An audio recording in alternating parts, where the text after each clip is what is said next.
Ugi tayo ng konti dito dahil palagay ko itong nasa tabi natin, nasa kaliwat, nasa kanan ko, lamang na lamang po ng paligo sa atin. Pero kasama po natin, sabihin na nating undisputed kings po ng Philippine action sa cinema. No, tamang-tama, ma-action yung PBA. Nandito yung dalawang siga pagdating sa action. Paano kaya ang order nito? Pareho lang naman ng age nyo. No? Sino kayong uunahin ko sa inyong dalawa? Si Ipe o si Daboy? According to age, unahin mo na si Kuya Daboy. Kuya Daboy, papayag ka ba? Ikaw ang kinukuha, tinatawag na kuya nito. Pero, punta natin ng basketball. Ang Kuya, sinasabi. hindi naman ang tawag sa akin yan eh. Babawi sa mamaya. Yan ang tawag ko kay Kuya Ipe, kaya okay lang.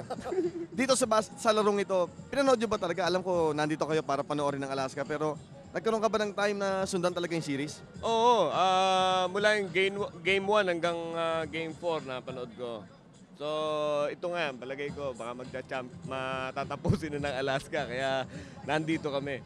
Okay, nakakaramdam po sila ng celebration. Lipat tayo dito. Anong tawag mo rito? Kuya Ipe, Kuya Ipi daw. Okay lang, Kuya Chino.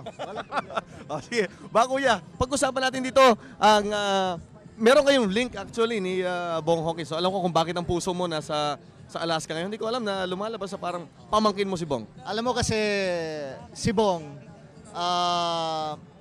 pamangkin ko yan eh. Kasi parang half brother ko ang father niya. So, sabi ko, bigyan ko naman ng suporta. Daboy, panoorin natin ng Alaska. Sabi niya nga sa akin, o sige, liga, suportahan natin. Gawin gano'n. Hindi manalo-nalong MVP yung pamangkin ko.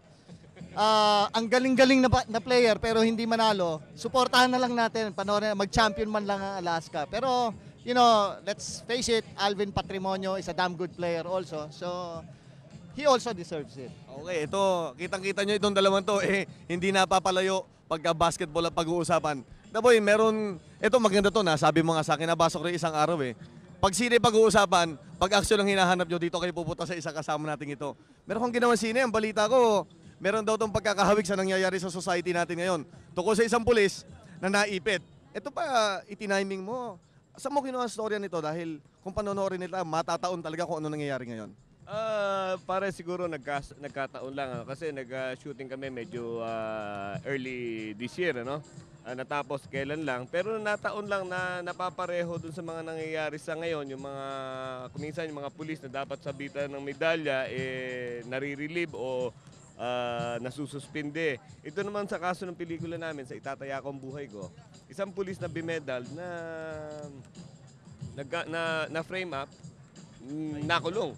Oo, ganun ang takbo ng istorya. So natataon sa mga nangyayari sa ngayon. Okay, huwag niyo kakalimutan ha. Ako na magpa-plug para sa kanya, hindi na siya magpa-plug. Sa Webes, ano? Simula nito. Yung Itataya Ko ang Buhay Ko. Pero may premiere night kami bukas sa Green Hills Theater. Bibigyan ko yung passes ha. Ano ba? Bibigay ko sa iyo mamaya. May dala ko. Salamat na boy. Makikita ka pa namin at dito sa iyo na paalam. Alam ko ito napakahilig sa basketball. Ay, oo. Meron darating na napakalaking bagay para sa inyong mga ta-artista sinasabi natin yung Star Olympics. May Star Olympics nga pala kami sa June 8 at June 15. Huwag niyo kalilimutan mga kaibigan. Pare, imbitado namin kayo. Pupunta tayo dyan. Suportahan niyo naman kami. Pagka suporta pag-uusapan, nandito kayong dalawa the boy. Maraming salamat. Kuya Ipe, maraming salamat sa iyo. Yung dalawang maton natin, lipat tayo doon sa mas dalawang maton, si Eta at si Kinito.